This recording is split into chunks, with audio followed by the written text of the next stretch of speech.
And we have the pleasure of having two excellent speakers from the League of Women's Voters, Paula Edwards and Claudia Berry. And they are going to help us with understanding some of the current or potential ballot measures that may show up on the 2026 ballot. And there are people out in our communities right now canvassing to get signatures for that. So we thought it was a perfect time to educate our community on it. So if you do get approached, you'll know whether you want to exercise your vote on the signature for that or not. So we're gonna give you kind of a high view of what those are out in the community and a little deeper dive with ranked choice voting. So, take it away. Yeah, thank you. I'm Paula Edwards with the League of Women Voters. I've been with the League since 2022, so 3 years now, and have done voter services, and I see our president coming in. Yeah, and so we're really pleased that you all came out for this, so thank you for attending, and I'm gonna hand it off to Claudia. I'm Claudia Berry. I was president of the league for 3 terms, no longer that, just a member. I love it going around and talking with the groups. I've been a member of the league for the past 10 years, and I'm very pleased with the educational aspect of the league, which allows us to educate voters because we are a nonpartisan organization. So we'll put up on the screen. We were founded, Now, let me just find out a little bit more. oh, we were gonna, sorry, she's my, Yeah, that's. who do we have in our audience? Any? We So I have see lots of purple shirts, so several people from GAAC. Is everybody from GAAC, or are there a few guests? Yes, a couple of guests. Oh, okay. Oh, guests. Oh, yeah, you're the teacher here. That's so a guest to help us get into the Wi-Fi, that's an important guest. Fantastic. And I see 2 members of the league here. Any other members of the league? And how many of you are pretty familiar with ranked choice voting? A few. Oh. Okay. And how many of you are familiar already with a few of the proposals that are coming out? Okay, a few. Is anybody circulating for any of the organizations? Nope. Okay. All right. Now that Now we know our audience, I can talk. Which one do I use? to go forward. This one, good. We're just gonna give you a very short, brief overview of the league. We are 105 years old. We were founded by Carrie Chapman Catt on February 14th, 1920. And what she felt was there was a real need for women to have at that time education, particularly voter education. But she also realized that there was a need for some type of advocacy. So the league wants to empower voters and defend democracy. And our mission is that, and we envision a democracy where every person has the desire, the right, the knowledge, and the confidence to participate. We believe in the power of women to create a more perfect democracy, but that does not mean that we only have women as members. We do have men as our members, but since the league is 105 years old, League of Women Voters, we decided it was not necessary to change our name or our logo, and I hope you understand that. We also do advocacy, and when we advocate for issues, we study them first at the local level, then at the state level, and finally at the national level. And then if the national agrees with all of the study that has taken place from grassroots all the way up, we will begin to advocate. And we advocate on water issues, climate issues, prison issues. We have many land use issues that we will take positions on. so just to know, we are about defending democracy. Paula's going to talk about ranked choice voting. Okay, and once again, it is a nonpartisan organization, and we're here to educate tonight. We're not here to advocate. No.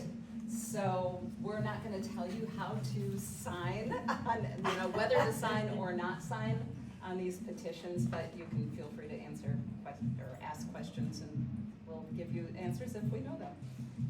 So first, ranked choice voting, and then we'll go into the proposals, and we have some handouts here too, so you don't have to, write down all these things about the proposals.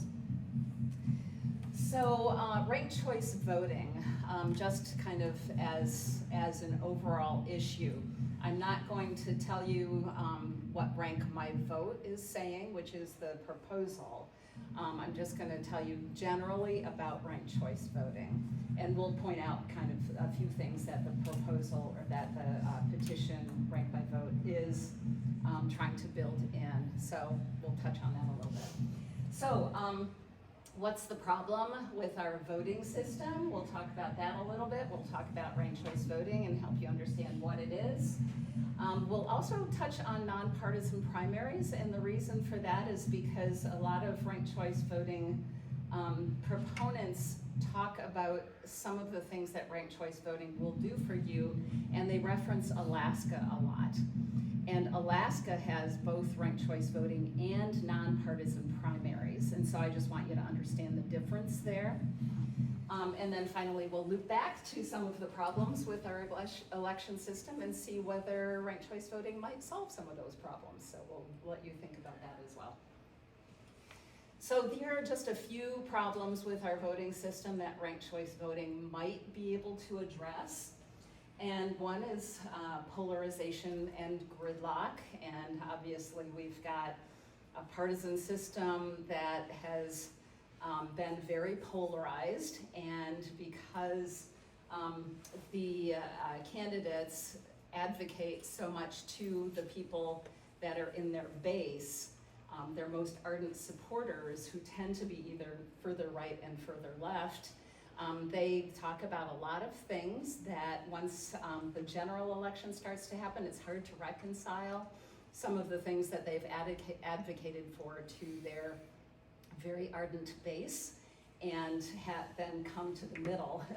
If you've been demonizing your opponent, it's really hard to come to the middle and work together with that opponent once you get into office. So it's been bad for a long time, and it's getting worse, that polarization, negativity, and partisanship. So one of the things that ranked choice voting can do to help with the point number 3 is candidates can win currently in our system with pluralities, which means that they don't get 50% or more of the vote. They might get 45% of the vote or something like that, because there are often more than 2 candidates in the system. So in Michigan, you can win with a plurality. You don't necessarily need a majority in order to win. And the spoiler effect is another problem with our system, and that's happened a few times in our history. And the definition of a spoiler is somebody who has no chance of winning the election, but who's running anyway. And often they'll take votes from a like-minded candidate that has a better chance of winning. And then finally, there are lots of problems, obviously, that I haven't mentioned, but people get so turned off by the system that they don't vote at all. And so we have very low voter turnout in some cases. So I've got a video here that I'm gonna play that'll tell you a little bit about ranked choice voting.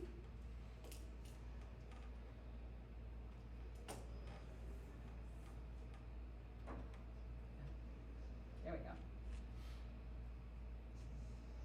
So what is ranked choice voting?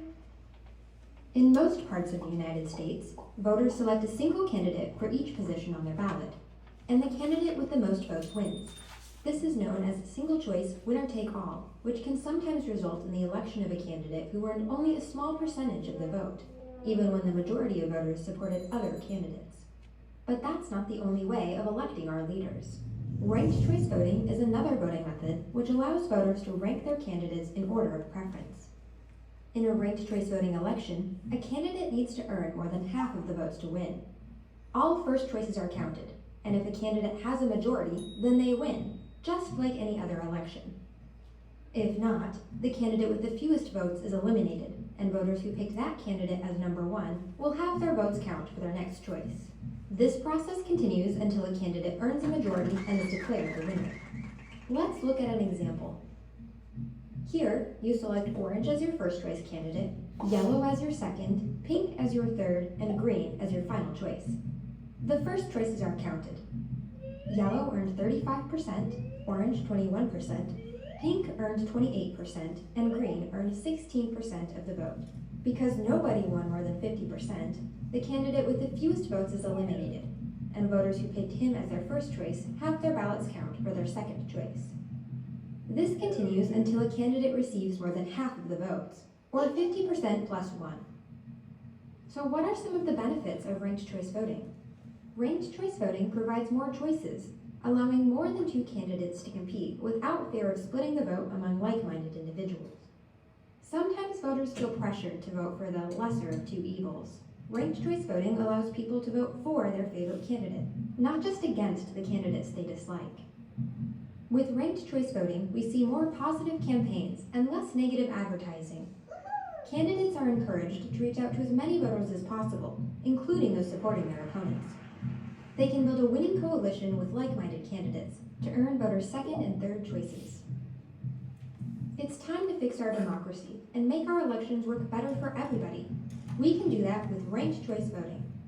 Visit www.fairvote.org to find out how you can get involved.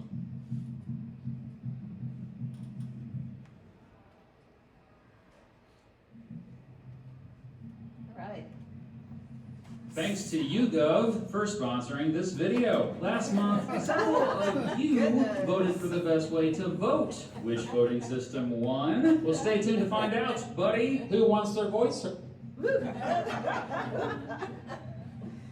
right.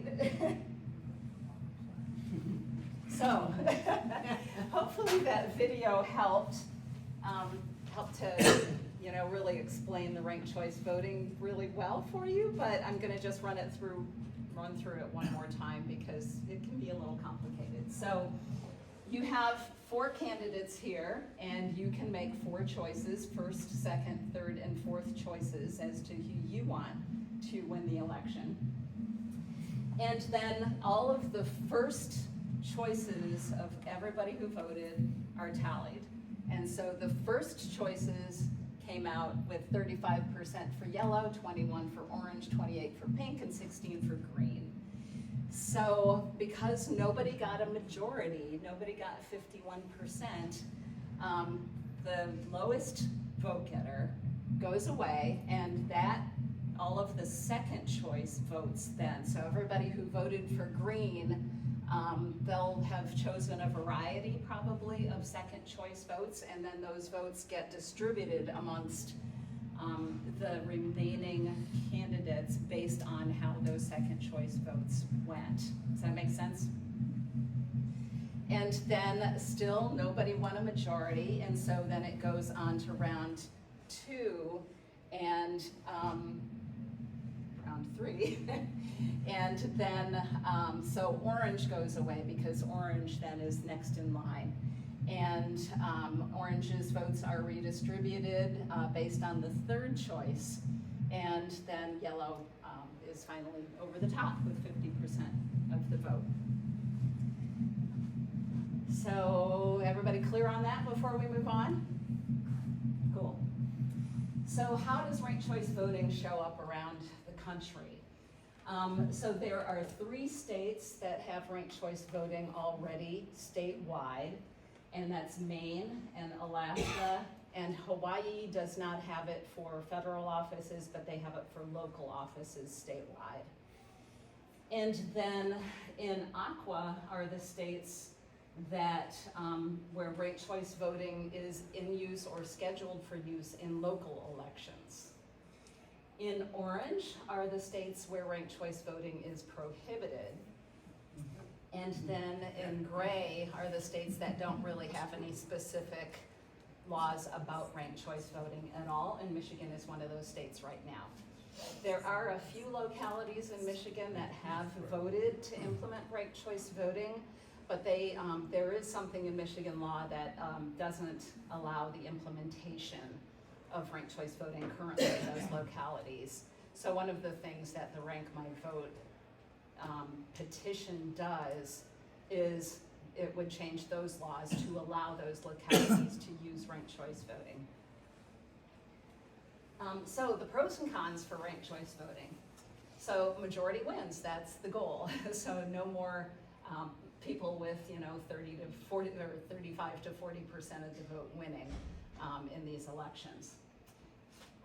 There would no longer be a spoiler vote. So people who are running as third party, who may have been looked at as a spoiler, it would not really matter, because if they really do come in last, their votes are going to be redistributed. So you can vote your conscience with somebody who might not have a chance of winning, but then your second choice might be a more major candidate who does have a chance of winning. May increase civility, and this is where they're looking at Alaska a lot, but even in places like New York, where they have used ranked choice voting in New York City for their mayoral elections, for example, they have within the party gone around and knocked doors together in some cases, because one candidate is like, hey, you can choose me first, but you can choose this person as your second choice. So there is more intra-party collegiality than there might otherwise be with people fighting each other. It may lead to more diverse candidates, and that might be on a more local level where the barriers to entry are a little bit lower. And it may cause more people to run even if they don't feel like they have much of a chance, just because they're not going to be accused of being spoilers. It may increase voter turnout, and again, in places like Alaska, they have seen about a 6% increase in voter turnout. And who knows if that's due more to ranked choice voting or to the nonpartisan nature of some of their elections. And then if combined with nonpartisan primaries, that's what the MPP is, nonpartisan primaries, it might minimize the extremes. And that has been the case in Alaska, where we have seen some of the more moderate players getting through some of those elections, particularly the primary. And so they have had some more moderate players win the election. Cons, too confusing, and voting will take too long. Voters with more time and information benefit, which is absolutely the case, because if you do want to have second and third choices and fourth and fifth choices, you need to do some research on the candidates and figure out, not only your favorite candidate's position, but what are some of the positions of some of the other candidates. Decreased voter confidence, people who are already skeptical of elections, that'll probably make them even more skeptical of elections. Hand recounts would be quite difficult. Not even sure how that would go. Votes can be exhausted through multiple rounds, so not all votes necessarily count. So in New York City, in their mayoral election, I think they went through almost 30 rounds because they had so many candidates. So if you were like, I'm only gonna vote for the top 5, then, and your votes are exhausted after 5 rounds, and then so fewer and fewer rounds to actually make that decision. So votes can be exhausted in that way. Just a quick question. Yes. Is it just their first choice, like if it was the bottom one, just their first choice ones get moved over? And with the third Yeah, one so too? the bottom vote getter Yeah. would be eliminated, and the first choice votes that went to that bottom vote getter would be redistributed to the second choices Oh. for just that group, yeah. So just a little more on spoilers. With the race in 2000 between George W. Bush and Al Gore, Ralph Nader took quite a few votes, and arguably in Florida and New Hampshire anyway are a couple of examples. Got 500, there was 537 vote difference between these two. Ralph Nader had 97,000 votes, and so clearly enough to make a difference in Florida. In New Hampshire, there was 7,000 vote difference between the two major candidates. Ralph Nader got 22,000, so clearly enough to make a difference there as well. Another one, so that's where a Democratic candidate was arguably eliminated because of a third-party candidate. On the other side, in 1992, Ross Perot won 19% of the vote compared to Bill Clinton, who actually took the state with 44% of the vote, and beating George H.W. Bush with a plurality. And so it happens on both sides. So the question when Rank by Vote was putting their proposal together was, do we want to be like Maine or do we want to be like Alaska? And so the way Maine is set up, and the reason that Maine adopted ranked choice voting was because several years ago they had an extremely unpopular governor who had only won the state with 38% of the vote. And that was because there were multiple candidates in the race, and the folks in Maine said, no longer are we gonna allow somebody with that small of a vote count win and be our state governor. And so they decided to implement ranked choice voting because it would, cause a majority to be needed in order for someone to win. So they have a partisan primary, and it's ranked choice. And then the winners of that ranked choice partisan primary go on to a ranked choice election, general election. And so they have ranked choice for both of theirs, and that's actually the model that Michigan would be adopting according to the Rank My Vote petition. So here's an example. Our colleague on the east side of the state took a picture of his ballot back in in August of 2024. And that was when Alyssa Slotkin was running for senator, and I don't know his two representatives, but those are the two names, Haley Stevens, Ahmed Ghanim. And then on the Republican side, they had 4 going for US Senate and a couple of other folks in their 11th district. And then there's the nonpartisan ticket, which has your judicial positions, your proposals. So in Michigan, you don't need to declare a party, but you do have to stay in your lane. Once you get your ballot, you have to choose if you're gonna vote for the Democrats or if you're gonna vote for the Republicans. So this is kind of how that Senate race would look with a ranked choice ballot. So you'd have, your Democratic section and your Republican section, and who knows if they would even have separate ballots. I don't know how they would design this. But then you can put first, second, third on any of your candidates plus a write-in.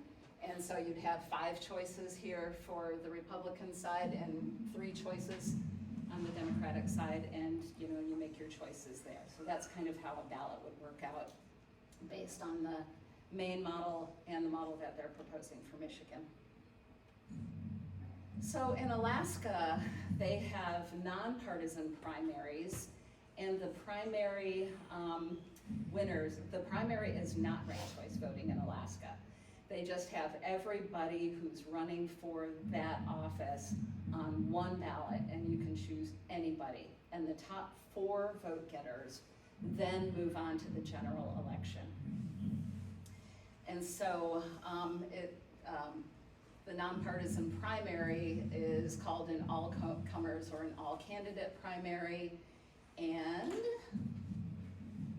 so one of the reasons that nonpartisan primaries are used in some places, they're used in Nebraska as well, is that the ideology of the primary voters is some of the most extreme ideology on both sides.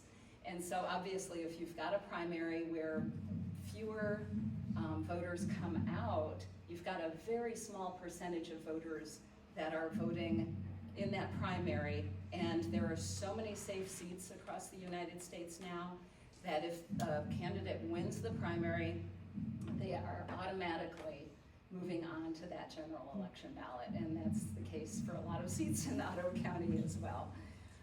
So, and here is just looking at the number of primary voters that there are voting for U.S. House seats compared to the number of adults who would be eligible to vote. So only 7% of American adults came out and voted for some of these congressional seats. So you can see that 7% of U.S. voters selected 87% of the U.S. House seats. And I don't think there's any wonder why we're so divided, because again, they're being selected by the most extreme partisans on both sides, and they really can't come together once they are in the House. So here is an example of a ballot in the model of Alaska. So again, our partisan ballot, Democratic section, Republican section, and then nonpartisan section. And a possible layout for a nonpartisan primary would be all candidates for senator would be in one column. And so you've got the Democrat, Republicans, another Democrat, another Republican. If there are independents, they would be up there as well. So again, you would just, Alaska does not do ranked choice. And so in Alaska, the top 4 would move on then to the general election. Is the party, like that slot that, is the Democrat listed, would be listed in that or not? Yes. In Alaska, they do list the party affiliation. And most parties do want to have that party affiliation there. So that's likely the way it would work. I mean, if we were ever to adopt nonpartisan primaries, which is not up for debate at this moment, but it's just one of those really good options that helps bring people closer to the middle. So, and here's Alaska's general election ballot.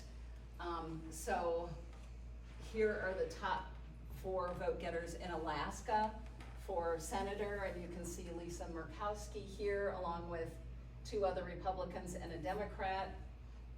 And then for House Representative, you can see Sarah Palin here, along with a Republican, a Libertarian, and a Democrat. And because this is ranked choice now, and you've come out of that nonpartisan primary with a mix of candidates, this is where it kind of drives to the middle. And the moderates won in both of these cases with Lisa Murkowski and Mary Peltola moving to Washington to be Alaska's representatives.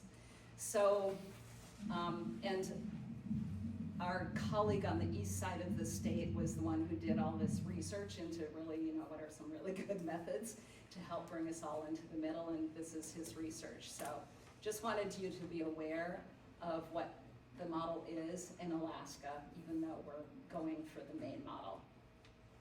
I have a question. Yeah. How would it work if they were writing in names?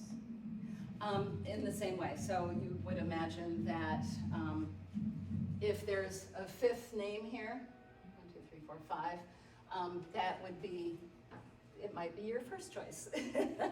And so you can write in whoever is an approved candidate for write-ins. They do have to get approved in Michigan to be a write-in candidate. So yeah, you just write it in and treat it like anybody else who's on the ballot. But would that be the bottom group that gets dropped? No, not, well, write-ins do have a harder time getting enough votes, so it is likely that they'd be pretty low. But Lisa Murkowski ran once on a write-in ballot, and she was the winner at the end of that. So write-ins don't always end up on the bottom. Yes? I have 2 questions for you. Yes. First, if you, let's say you go 3 rounds, the Yes. candidates that get to the 3rd round, when they've gone through 2 rounds previous and now they're in the 3rd, it seems like that's gonna be pretty costly to their campaign. And second, what happens to the percentage of people voting as we go to the 2nd, 3rd, and 4th round? Do the number of voters actually go down because they're frustrated with this?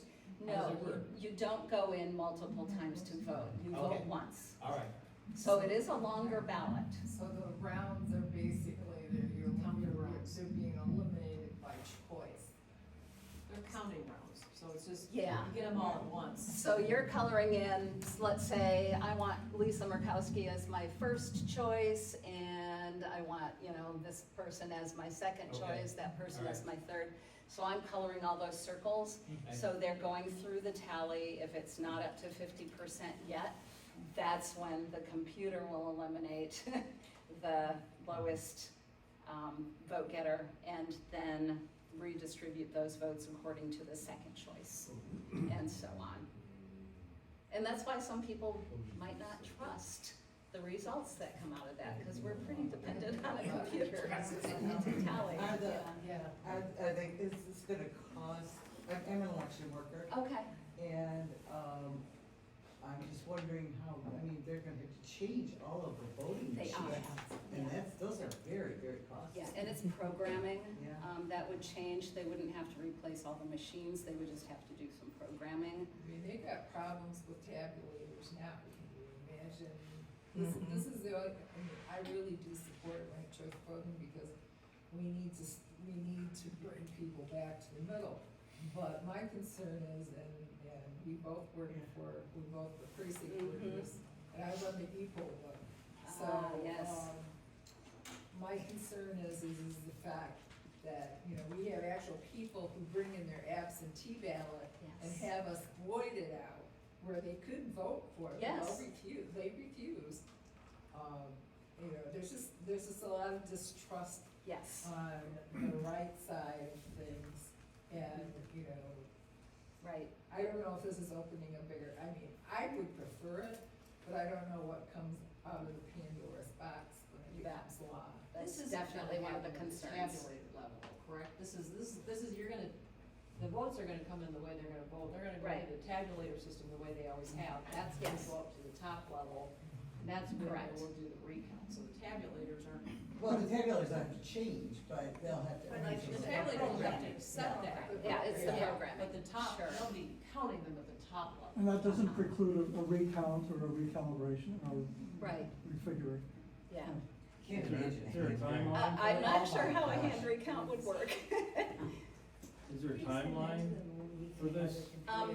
There is, Rank My Vote is out now with their petitions, and we're gonna cover that when Claudia goes through all of the proposals.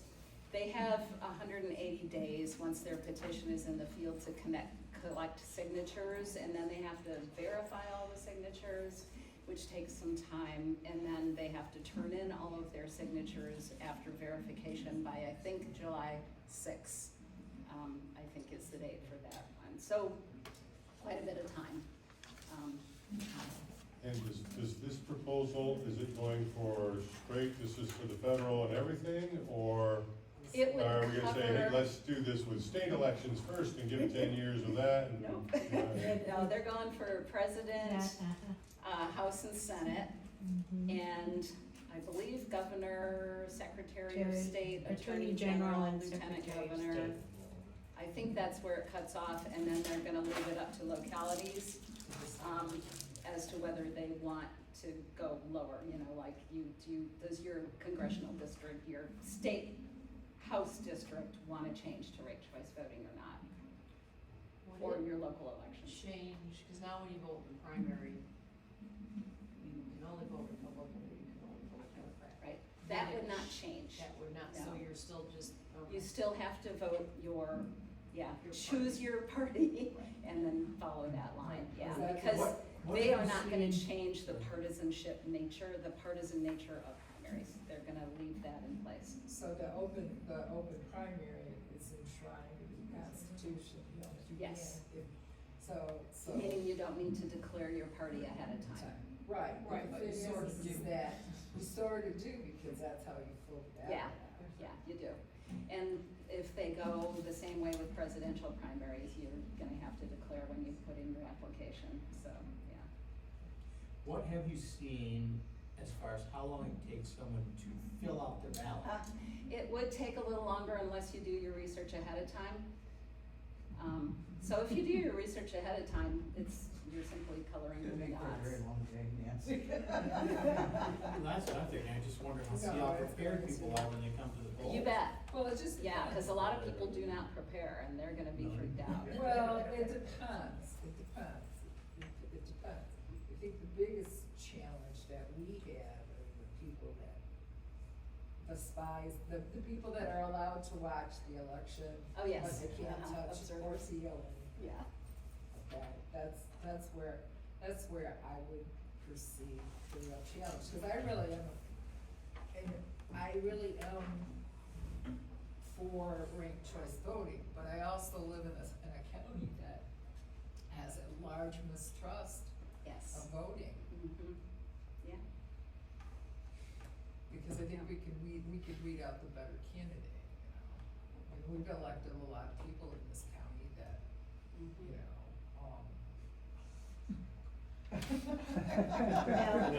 Remember, we're nonpartisan here. I know.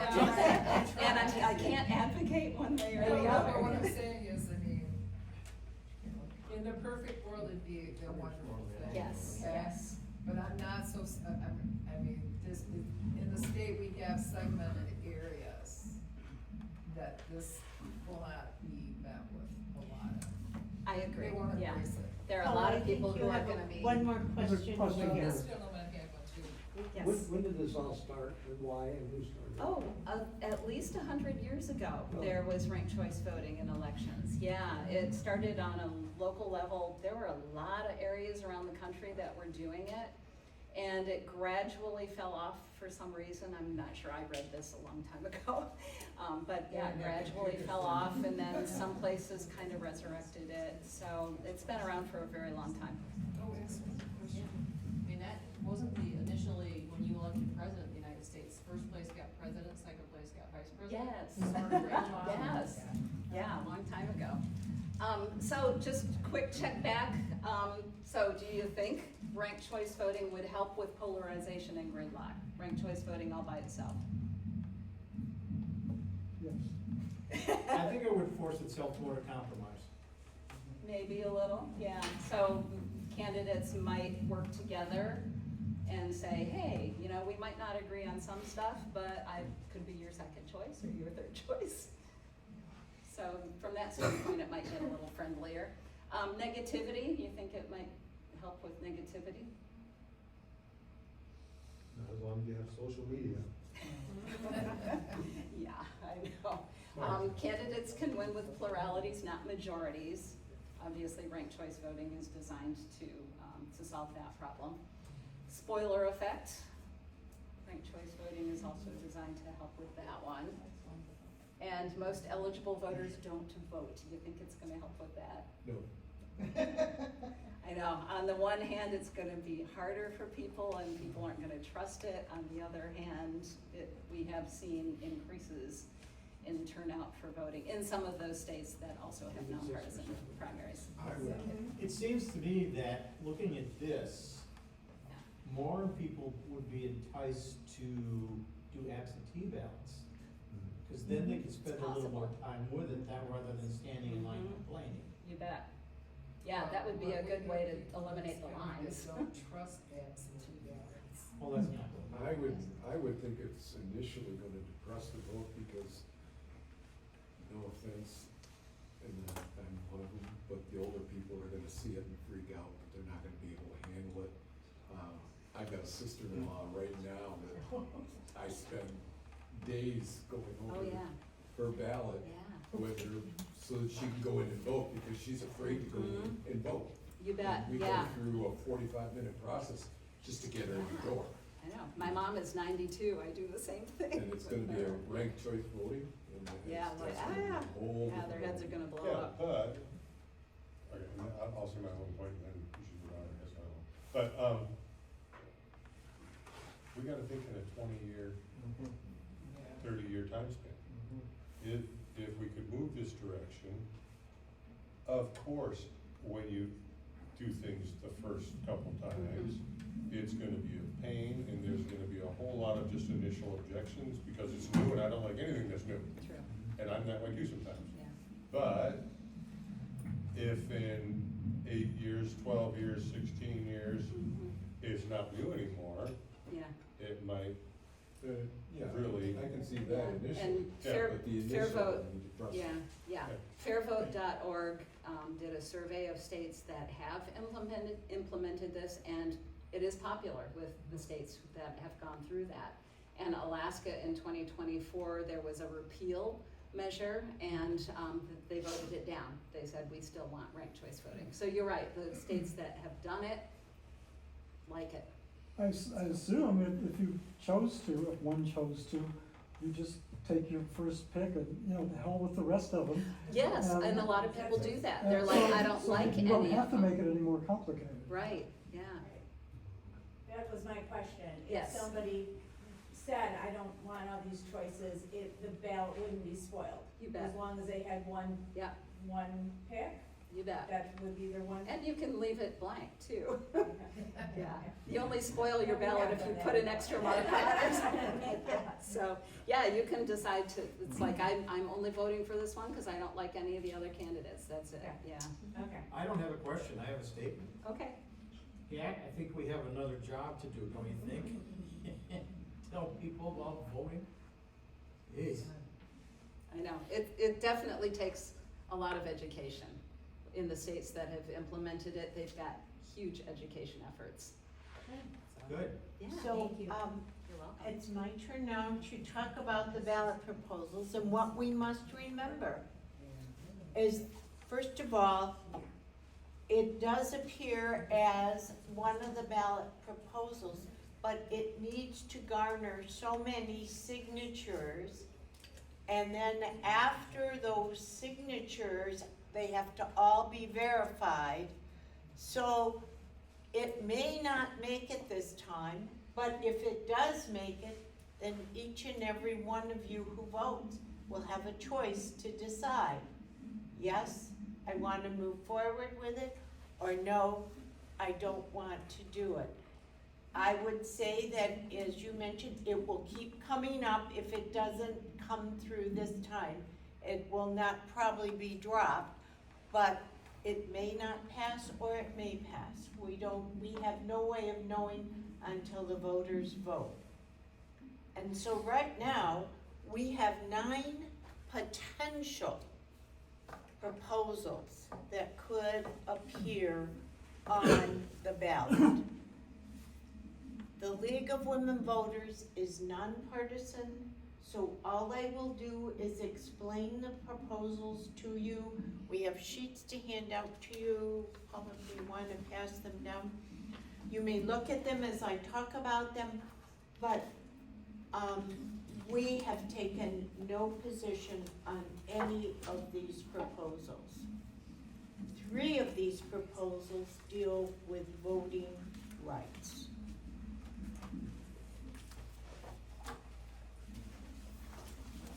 In the state of Michigan, I'm gonna turn that off. Oh, sorry. Is only one of 15 states where we propose, they allow us as citizens to propose constitutional amendments. So some of these proposals will be constitutional. Propose statutory changes. One of these ballot proposals is proposing a change to a law that the legislatures passed. And then we have, that's not the referendum, and then we have some that would not change in the Constitution. The first 3, as I said, are all modeled on the Federal SAFE Act. And that act basically is requiring proof of citizenship documents, such as passports, birth certificate, and you must produce those for registering voters and making changes to voting records, such as change of address.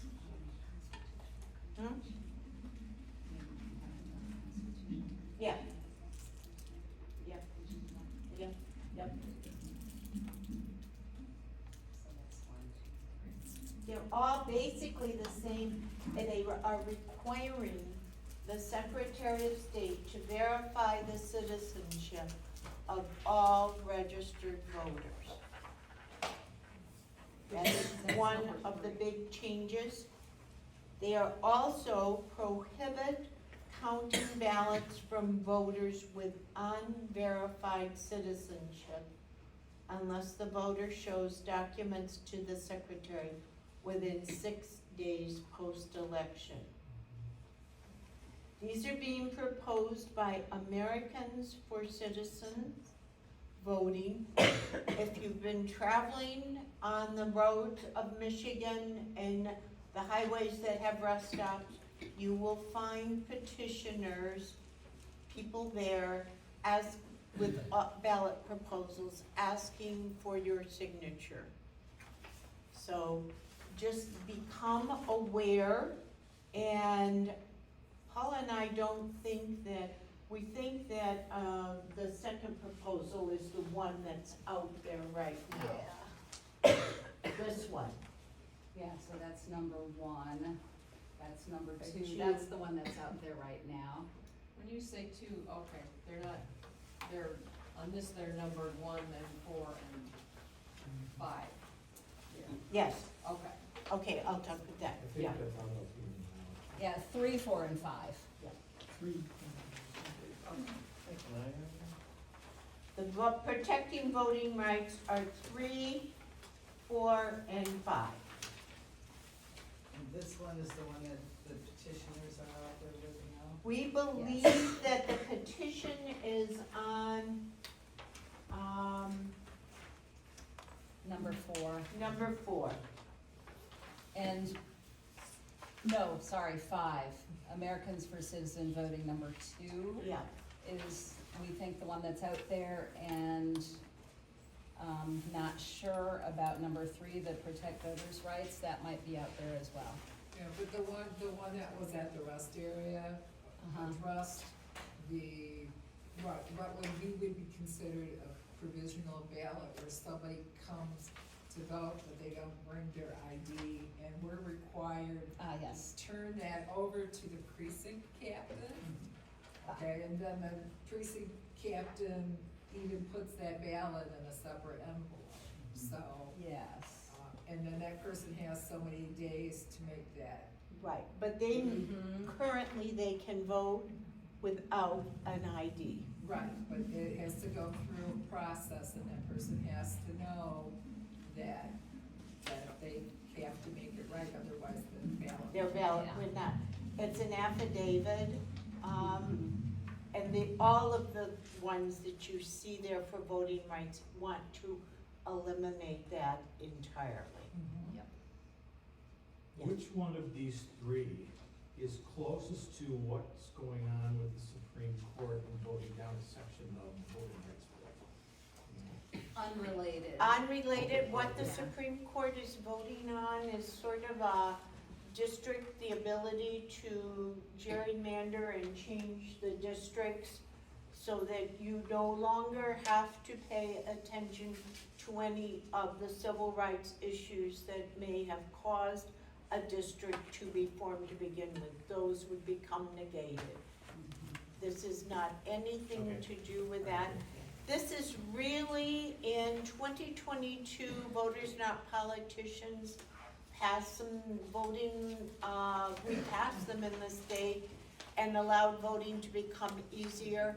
This is coming back where it's saying that, and I went to the voting ones first because they are important for us to look at this map in red.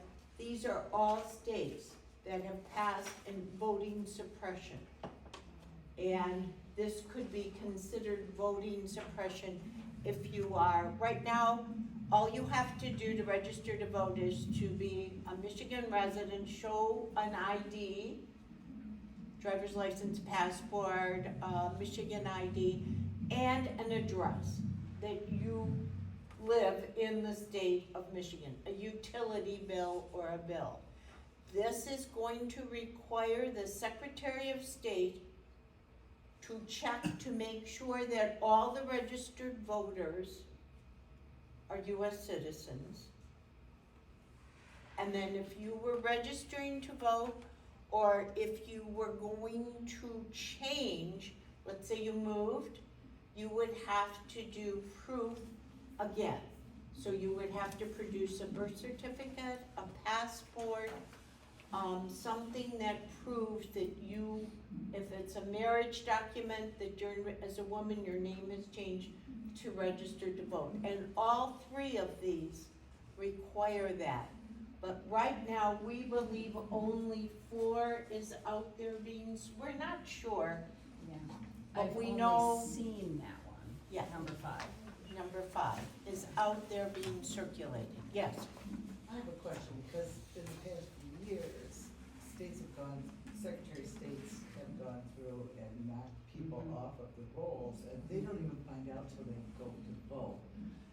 Is the Secretary of State going to notify people if they get knocked off the rolls? Well, I was writing over with Paula, we were writing together, and I said, what is going to happen? And we don't know. Because how do they, what would happen if they assumed you were not if this were to pass and you were not a US citizen? And it does say under number 5, Americans for Citizen Voting, number 2, the second bullet down, document submission. Oh, that's requiring non-citizens after notice in a 45-day rebuttal. Yeah. So I would think that the Secretary of State would also have some notification requirements. Okay, I have a question, I have a comment. You know that on the enhanced Michigan driver's license, you have to prove that you're American Yes, citizen. Yes. you do. It Yes. shows it Yes. on there. So, is that going to be allowed under this? Do you know? We don't know. Yeah, I mean, when I renewed my driver's license, I had to bring my birth certificate, I Yeah. had to bring my divorce decree, all of that stuff. Mhm. So I've already shown it to the Secretary of State once. So this is And why it's hard I to get think, if you lose it. this is why we think this seems overkill possibly, but you know, these are what they're seeing. Yeah. And it probably could be put into some type of voter suppression, because this would be difficult for some people. Does it Which make one it of more those- difficult for women than for men? Yes. Yes, very much. so. Number 5 doesn't address the marriage issue at all. The marriage license Yeah. issue is not addressed in number 5 at all. So with the name change, at least I can't find it. Which one that's of these been 3 would be huge. most aggressive in suppressing the vote? They're so similar to each They're other. all so similar, and they probably, as we get towards the end, I'll show you if you're approached by a petitioner to sign something where you should check who has proposed this petition, so you Yeah. can see. Right now, we are aware that it's, Americans for Citizen. So on your form, let's go back just to the beginning and look at the Michigan Constitutional. You do not need to sign anything. This just happens in the state of Michigan. Will be convened in 2027. What you have the right to do is, you can vote for a constitutional convention or against it. We have not had one in a long time. There's no signatures required. It is automatically will appear on the ballot. Questions on that? Just because somebody asked for it? to do It's that? in the state constitution. It's in the every 16 years. Constitution. It's been voted down, I Well, can't no, even isn't the remember when Constitution they've every had a 20 constitution. years, or? 16 years, I think. Yeah, every 16 years. Who determines the elected delegates? Would that be by party Yeah. or non-party? By party. By party. They party. Okay. Number It's been 2 a on long your time since I sheet just- is a proposal.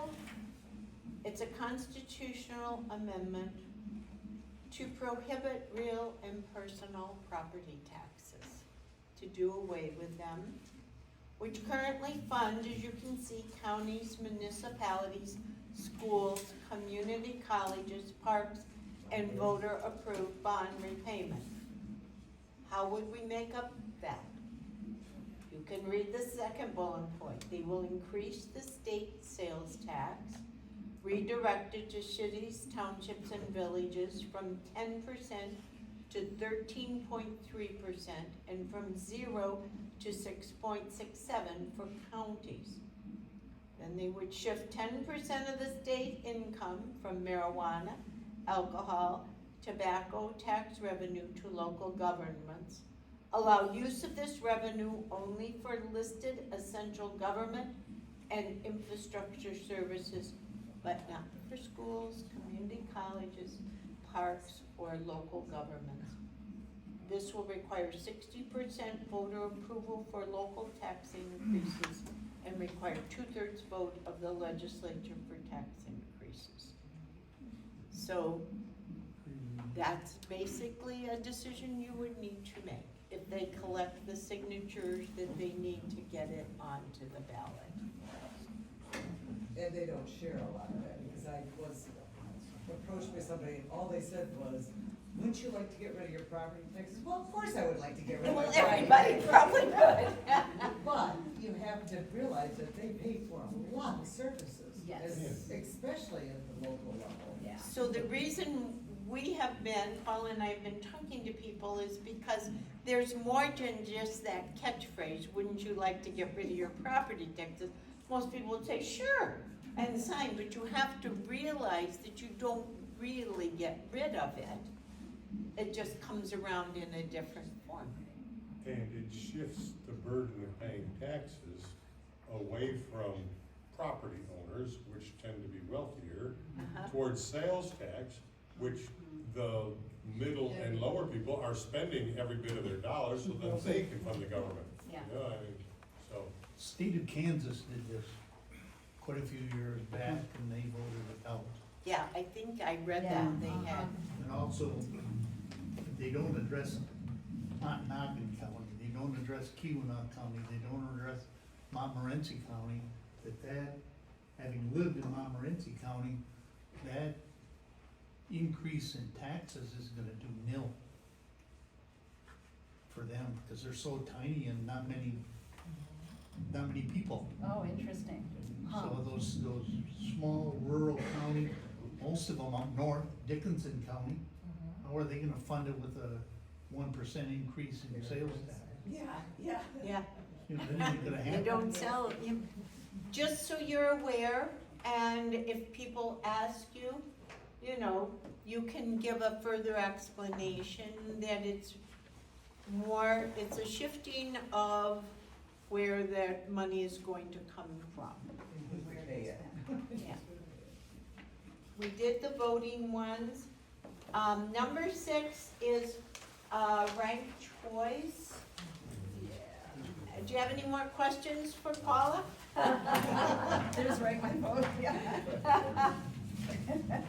So yeah, they list the offices Right there, in the that are first going to bullet be. point. And then they describe it.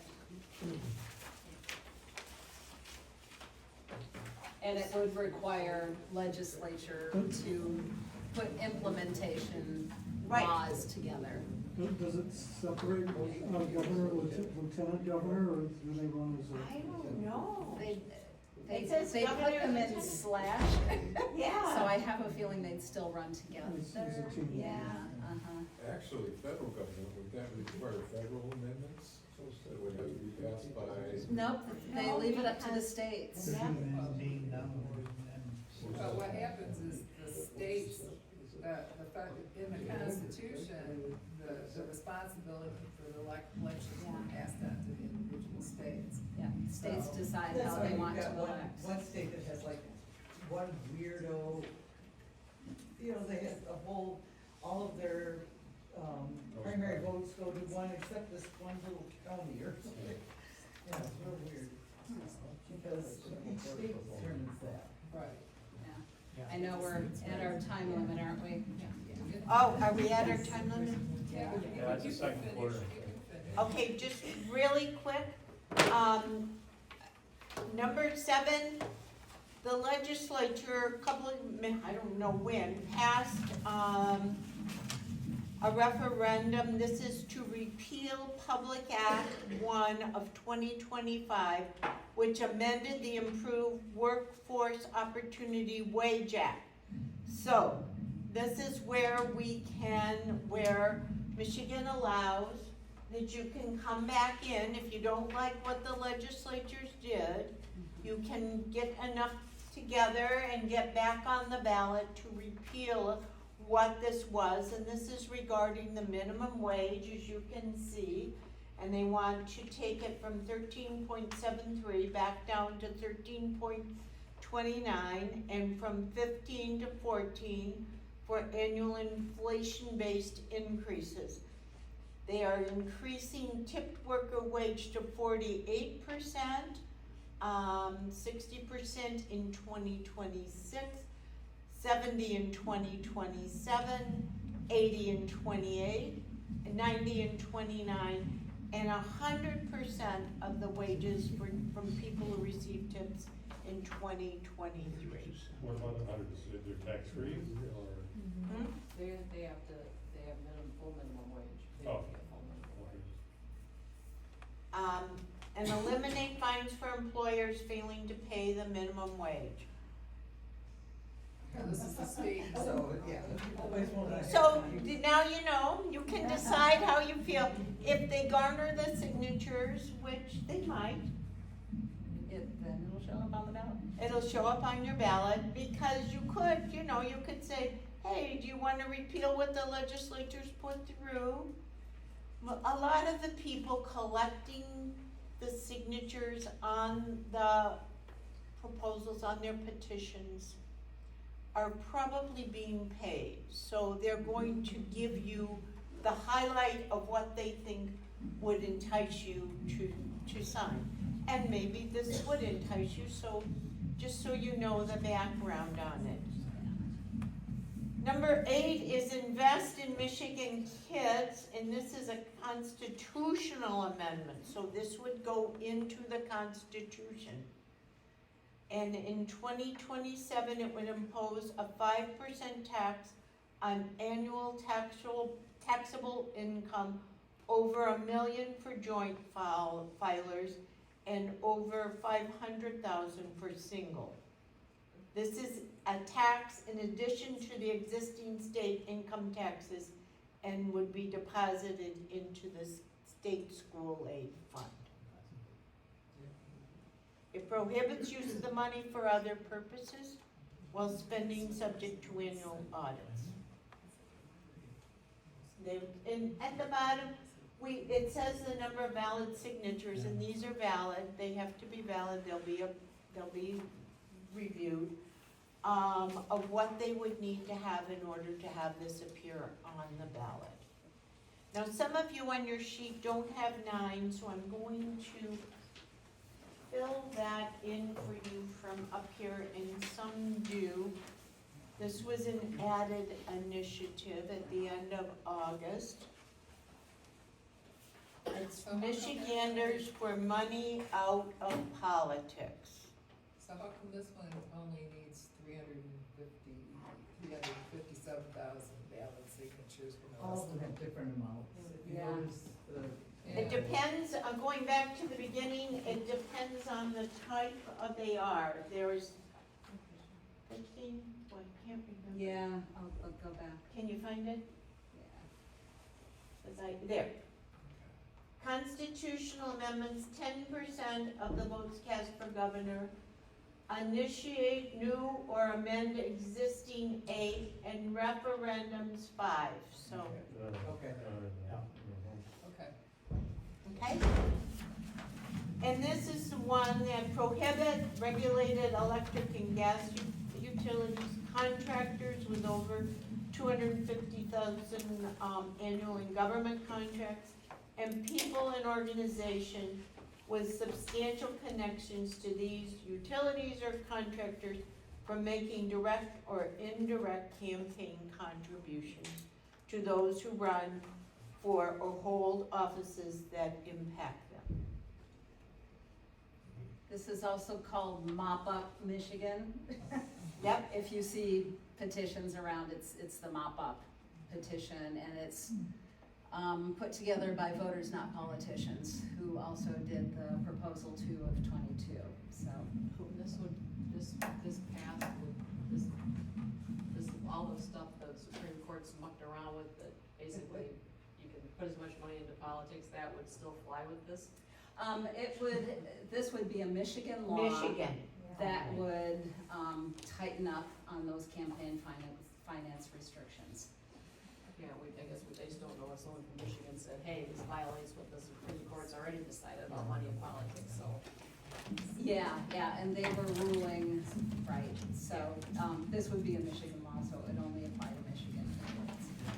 You said that you could tell us where Just to show, see who the is. can you put the last slide up? Please, give me one. Oh, right there. Yeah. Right there. Okay. In 8-point type, that's the mouse type.